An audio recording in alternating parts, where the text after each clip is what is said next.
All right, they're closing things down here for the final time of the 2017-18 Boston Celtics season after a Game 7 loss to the Cleveland LeBron Jameses, and we're sitting the Jeff here. Greens. Yeah, don't forget Jeff Green. Yeah. I'll give Jeff Green a little credit, even though I'm very hesitant to, just based on the history of his time here in Boston. So that's all the Jeff Green talk we're gonna have for today.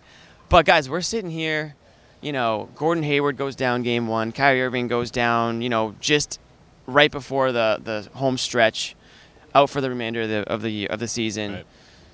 Injuries throughout the year, whether it's Marcus Smart, whoever it may be, and the Celtics get to Game 7 of the Eastern Conference Finals, and we're sitting here disappointed because they're not in the NBA Finals. Just how crazy is that? I mean, to have that sort of reaction. This is totally bizarre. I mean, in my opinion, I don't know. You go into the playoffs thinking, well, everything's a cherry on top at this point. You got all the injuries. Even in the middle of the year, you got Daniel Tice going down. You have Kyrie Irving done for the playoffs. You get that dagger, and you're like, all right, well, they're still in the playoffs. They got a high seed, and they'll be okay. And now we're sitting here, season's over, Game 7, Eastern Conference Finals, and everyone's ticked off. And while disappointed, I never in my life would I have thought this would have been the case. Is it fair to be disappointed? I think Jared? it's fair. Yeah, I mean they're up 12 tonight. I mean, Jared, what do you think?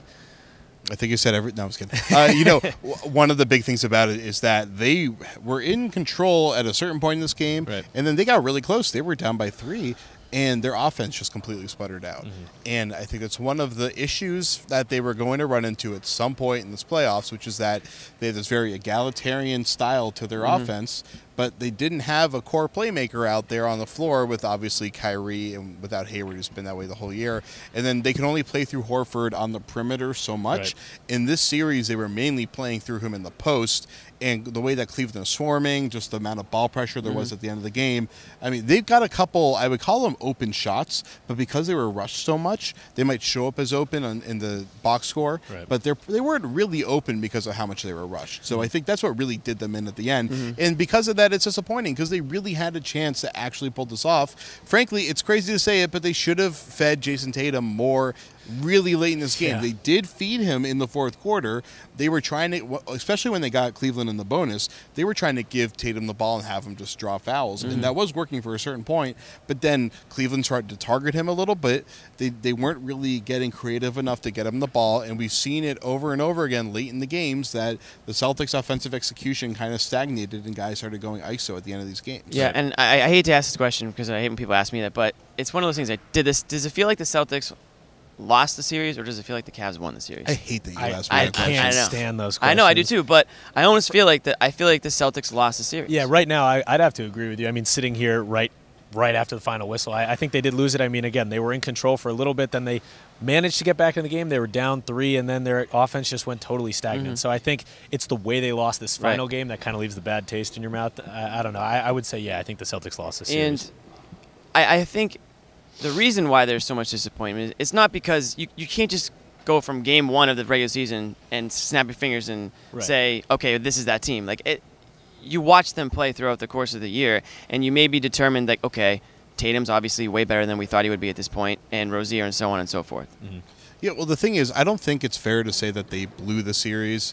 LeBron took it from them. Yeah. I mean, they had it, and LeBron just had. He had one of the greatest series in NBA history. He had 3 games where he had at least 35 points, and then came one Game rebound. 6 was or assist short of a triple-double. Yeah. He has 11 of those now in his career. The next 2 behind him are Russell Westbrook and Michael Jordan, who have 11 combined between the 2 of them. I mean, this is what they were dealing with. And he had 3 of them in the same series, which no one's ever. There's only 2 other guys that have more than 2. Yeah. I mean, it's insane what he did in this series. This was, I mean, LeBron's performance was a reflection of the narrative that there was no team around him, which Jeff Green kind of poo-pooed that idea. Which fine, and all praises to Jeff Green for what he did at the end of the series. And then LeBron says he doesn't hear it, but I think LeBron's play, his usage rate, he had a usage rate over 40% tonight, which is extreme. That's insane. That's like Mountain Dew level extreme. Code Red. Actually, he carried the team in ways that were just truly incredible, and he beat Boston on plays where they defended him well. There were a lot of possessions where Al Horford defended him really well on an island. Job on him, Still got by him. Oh, he was blown by Horford. Incredible floater on him. Yeah. Marcus Morris, people have anecdotally said that he didn't do a really good job on LeBron. The numbers actually show that Morris did a a really good job on LeBron. His points per possession were actually really good defensively, but LeBron was just a master of picking apart the Celtics defense, getting the matchup he wanted, taking advantage. They were, the Celtics had been doubling him in the post. LeBron had been getting better and better and better at finding that weak side shooter. Yep. They finally were nailing that in the second half, and it really came down to, in the end, that who was hitting the open shots. Boston missed an insane amount of open shots. Notwithstanding what I said earlier, they still missed an insane amount. Yeah. Cleveland in the second half was actually hitting them. That was the difference. I think it was going to be who is going to hit just a couple shots. Yeah. Which team is going to? Yeah. And I don't mean to take anything away from the Cavs or from LeBron James. I just think he had an absolutely amazing series. I mean, Game 6 is going to haunt my dreams for, I think, seasons to come, or years to come, I should say. Just the shots that he was hitting down the stretch there. But all that being said, the Celtics had their chances. At the end of the day, they were up 2-0 in the series. They were up 3-2. They had a 12-point lead in Game 7. They're at home.